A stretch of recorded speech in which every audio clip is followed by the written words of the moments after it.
ಮತ್ತೆ ಈಗ B R Patil ಎಲ್ಲ ಬಿಚ್ಚಿ ಹೇಳ್ಯಾರ. ಸರ್ಕಾರದಲ್ಲಿ ಏನು ಬೇಕಾದ್ರೂ ಆಗ್ಬೋದು ಸರ್. ನಮ್ಮೊಂದು 5 ಪಂಚಾಯತಿಗಳಿಗೆ ಎಸ್ ಪಿ ಹೆಚ್ಚಾಗಿ ಬಂದಾವೆ. ಹೆಂಗೆ ಬಂದವ ಯಾವ ಅದೇ ಸರ್, ಅದೇ ನಾವು ಹೆಚ್ಚುವರಿ ಅಂತ ಕೊಟ್ಬಿಟ್ರ ಪಂಚಾಯತಿಗಳಿಗೆ. ಏನು ರೆಗ್ಯುಲರ್ ಬರ್ಬೇಕಾಗಿತ್ತು ಆ್ಯಕ್ಚುಲಿ ಎಲ್ಲ ಪಂಚಾಯತಿಗಳು ರೆಗ್ಯುಲರ್ ಬರಬೇಕು. ಮೊದಲೇನಕ್ಕೆ ಸರ್ ಯೂನಿಫಾರ್ಮ್ ಮೊದಲೇನಕ್ಕಿತ್ತು, ತಾಲೂಕಿಗೆ ಬರ್ತಿತ್ತು. ತಾಲೂಕ್ ಪಂಚಾಯತಿಯಿಂದ ಪಂಚಾಯತಿಗಳಿಗೆ ಹಂಚ್ತಿದ್ವಿ. ಏನು ಇಷ್ಟು ದೊಡ್ಡ ಪಂಚಾಯತಿ ಸ್ವಲ್ಪ ಜಾಸ್ತಿ, ಸಣ್ಣ ಪಂಚಾಯತಿ ಕಮ್ಮು, ಹಿಂಗೆ ಮಾಡಿ ಹಂಚ್ತಿದ್ವಿ. ಎಲ್ಲ ಪಂಚಾಯತಿಗಳಿಗೆ ಏನಿದೆ ಇದ್ರ ಮೇಲೆ ಹಂಚ್ತಿದ್ವಿ. ಈಗೇನು ಭಾಳಷ್ಟು ಪಂಚಾಯತಿಗಳು ಬಂದೇ ಇಲ್ಲ.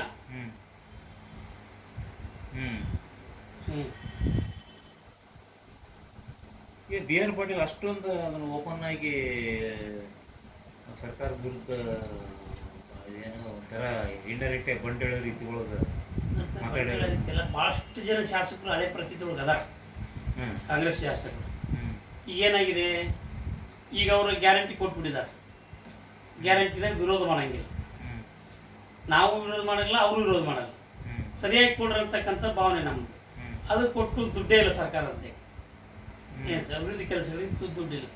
ಮತ್ತು ಮತ್ತೇನಾಗ್ತಿದೆ, ಅವರು ಇದ್ರ ಪ್ರಕಾರ ಕೆಲವು ಶಾಸಕರು ನಮ್ಮ ಜೊತೆ ಮಾತನಾಡೋದು, ಸಿದ್ದರಾಮಯ್ಯರಿಗೆ ಬೇಕಾಗಿರ್ತಕ್ಕಂಥ ಶಾಸಕರಿಗೆ ಎಲ್ಲ ಸಿಗ್ತಾವ.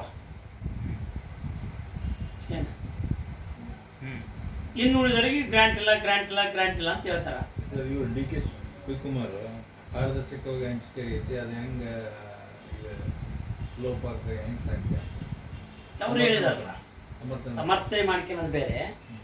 ಹಿಂಗೆ ಹೋದ್ರೆ ಭಾಳಷ್ಟು ಜನ ಸ್ಫೋಟ ಆಗುತ್ತೆ, ಭಾಳಷ್ಟು ಶಾಸಕರು ಸ್ಫೋಟ ಮಾಡ್ತಾರೆ.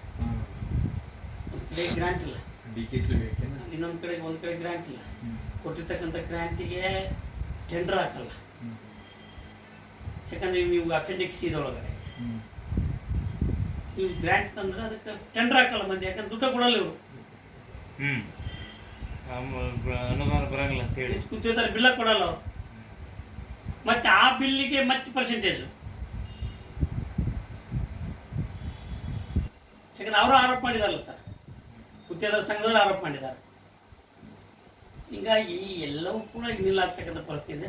ಅದು ಮನಗಂಡು ರೋಷಿಗೆ ಹೋಗಿ ಬಿ ಆರ್ ಪಾಟೀಲ್ ಮಾತಾಡಿದ್ರೆ, ಇನ್ನು ಬಿ ಆರ್ ಪಾಟೀಲ್ ಒಬ್ಬರ ಇಂಥ ಅನೇಕ ಜನರು ಕೂಡ ಅದಾರೆ.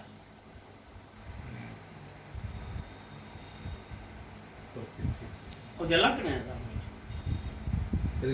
ರಾಯರೆಡ್ಡಿ ಅವರು ಅದೇ ರೀತಿ ಭ್ರಷ್ಟಾಚಾರ ಐತಂತ ಹೇಳಿ ಆಮೇಲೆ ಸಮರ್ಥನೆ ಮಾಡಿಲ್ಲ, ಹಂಗೇನು ಹೇಳಿಲ್ಲ ಅಂತ. ರಾಯರೆಡ್ಡಿ ಅವರು ಹಿಂದೆ ಮಾಧ್ಯಮ ಮೂಲಕನ ಭ್ರಷ್ಟಾಚಾರ, ಅತಿ ಹೆಚ್ಚು ಭ್ರಷ್ಟಾಚಾರ ಕರ್ನಾಟಕದಲ್ಲಿದೆ ಅಂತ ಹೇಳಿದ್ರು.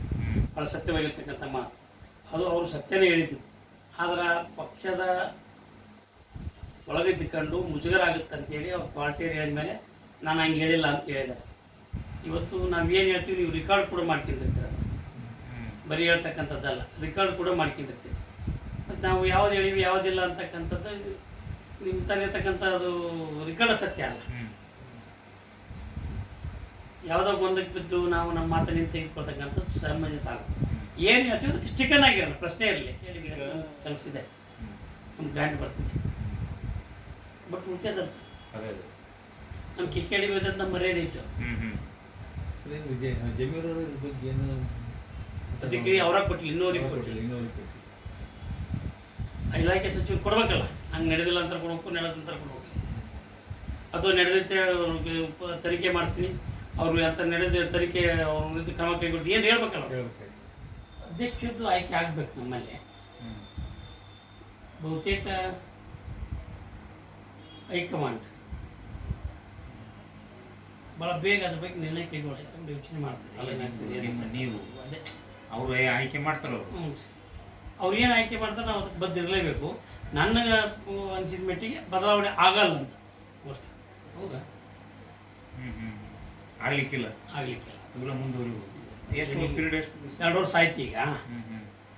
ಮತ್ತೆ ಬದಲಾವಣೆ ಮಾಡಿ ಇದು ಮಾಡೋದು ಅಂತಕ್ಕಂಥದ್ದು ಇರ್ಬೋದು. ಯಾಕಂತ ತಾವು ಪರಿಹಾರ ಮಾಡ್ಕೊಂಡು ಹೊಂಟಿದ್ದಾರೆ ಸರ್. ಈಗ ಮೊನ್ನೆ ಬಿಡಮತಿಯನ್ನು ಕರೆದು ಮಾತನಾಡಿದಾರ, ಸಿದ್ದೇಶ್ವರನ ಮತ್ತು ಬಿ ಪಿ ಹರೀಶನ್ನ, ಜೋಶಿ ಅವರು, ಸಿ ಟಿ ರವಿ, ಸುನೀಲ್ ಕುಮಾರ್ ಎಲ್ಲರೂ ಇದ್ದಾರೆ. ಅವತ್ತು ಸೋಮಣ್ಣವ್ರು ಇಕ್ಕಟ್ಟಿಗೆ ಏನು ಸಿಕ್ಕಂಡಾಗಿ ಈ ಬೆನ್ನುಮತಿಯದ ಜೊತೆಗೆ ಏನೋ ಚರ್ಚೆ ಮಾಡಿ ಮೀಟಿಂಗ್ ಮಾಡಿ ಇಲ್ಲ, ಮದುವೆಗೆ ಹೋಗಿದ್ದೆ ನಾನು, ಮದುವೆಗೆ ಹೋಗಿಲ್ಲ, ಹಂಗಾಗಿ ಅವ್ರ ಮನೆಗೆ ಹೋಗಿದ್ದೆ ನಾನು.